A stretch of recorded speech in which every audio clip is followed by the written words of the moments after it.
In today's video, I'm going to teach you how to turn on or off touch accommodations swipe gestures. Alright, so I'm starting right here on my iPhone, and the first thing I'm doing is opening up the settings app. I tap on that gear icon, give it a moment to load, and once I'm inside, I'm looking through the list of options on the screen. From here I scroll down until I see accessibility, and once I find it, I tap on it to go inside.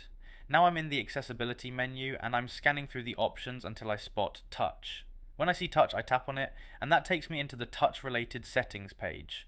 Alright, now that I'm here on the touch screen, I'm looking for touch accommodations. Once I find it, I tap on touch accommodations to open it up, and this brings me into the section where those settings are managed. At this point, I turn on hold duration by tapping the toggle next to it. The change applies immediately, and once that's enabled, I move down slightly and find the option labeled swipe gestures right below it. I tap the toggle to turn swipe gestures on, and just like that, the setting updates right away.